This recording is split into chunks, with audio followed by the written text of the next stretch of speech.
Paano kung may bulalakaw na bumagsak sa ating planeta na kasinlaki ng 4 na football field? At ano ang pwede mangyari sa mundo? Ating alamin. Ang bulalakaw ay isang bato na mula sa kalawakan. Mga iba sa mga ito ay dumadaan sa ating planeta at kung minsan bumabagsak ito sa ating planeta. Sa katunayan, meron na mga creator sa ating planeta na siya nagpapatunay na kahit nung unang panahon pa ay tinatamaan na talaga ng mga bulalakaw ang planeta natin. Ang pinakasikat nga na asteroid na tumama sa ating planeta ay yung tumama noong 65 million years ago. Sinasabing ang pagbagsak nito ay nagdulot ng napakalawak na moisture at alikabok sa ating atmosphere. At dahil dito, naging madilim ang kalangitan kasi hindi na makapasok ang sikat ng araw dahil sa dulot ng alikabok nito. At dahil dito, bumaba ang temperatura sa buong mundo na siyang naging dahilan kung bakit namatay ang mga dinosaur. Araw-araw sa ating planetang Earth, mayroon daan-daang bulalakaw ang bumabagsak sa ating planeta.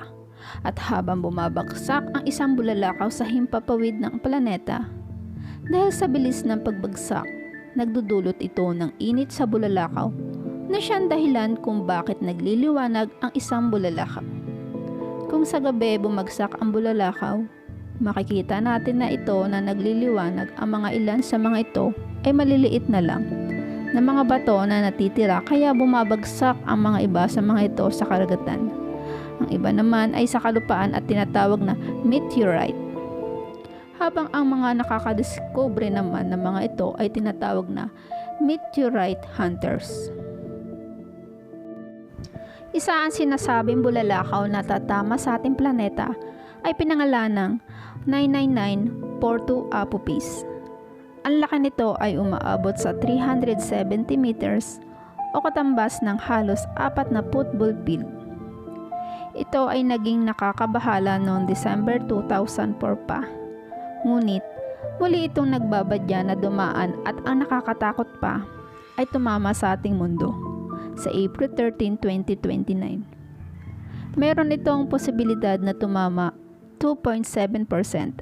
Ayon sa obserbasyon, maaaring tumama ito sa moon o sa ating planeta sa taong 2029. Ayon pa sa mga siyentipiko, ang pagbagsak nito ay katumbas ng pagbagsak ng 65,000 na nuclear bombs na tatapos sa milyong buhay ng mga tao, ilang segundo lang. Nito lang nakaraan din, ang NASA ay may nakita din bulalakaw na may laki ng 1 kilometro. Sa kalawakan, may laki itong 3,280 feet o 1 kilometro at may bilis na 57,240 kilometers per hour. Tinatayang dumaan ito ng napakalapit sa ating planeta noong February 15, 2020. Ayon pa sa pahayag ng NASA, kung ang batong meteoroid na ito ay may mas malaking 25 meters o mas maliit ng 1 kilometro ay tumama sa ating planeta, magdudulot ito ng matinding damage sa tatamaan nito. Pero buti na lang at pasalamat na lang tayo at hindi tumama ang bulalakaw na ito. Matapos na dumaan ito sa planetang Earth, sa prediction ng NASA, dadaan naman ito sa planetang Venus sa June 14, 2034. Matapos nito, sa August 25, 2034 naman ang asteroid na ito ay muling dadaan ng napakalapit sa ating planeta. Pero, paano kung bumagsak ang 1 kilometer o 1,000 metrong bulalakaw? Ang laki sa ating planeta, ano kaya ang pwedeng mangyari sa atin? 1 kilometer ay katumbas na 1,000 metro na isang buong football field ay may sukat na 100 meters. Kaya kung kukumputin natin, ang 1 kilometro ay katumbas ng 10 football field. Ang laki na talaga namang napakalaki.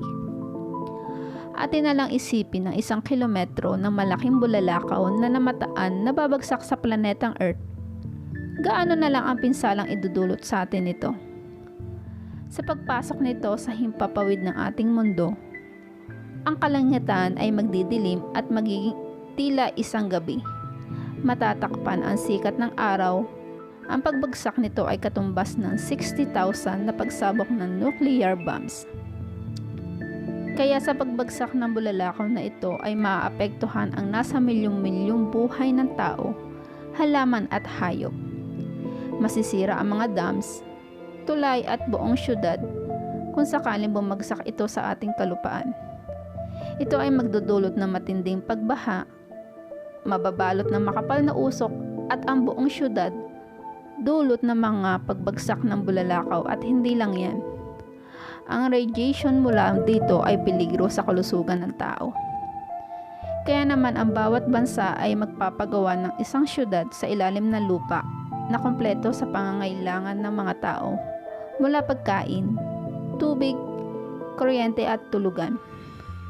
Pero pili lang ang makakapasok dito dahil sa liit na posibilidad na makapagpapasok ng lahat ng tao. Kung tatama naman ito sa karagatan, marami pa rin buhay na maaapektuhan sa pagtama nito sa karagatan. Magdudulot ito ng mga gahiganting tsunami, nawawasak din naman sa mga malalaking gusali. Ang bulalakaw na ito ay magiging isang isla. Pero yung mga yan ay mga iniisip pa lang natin. Kaya maging handa tayo at laging magdadasal sa ating Panginoon.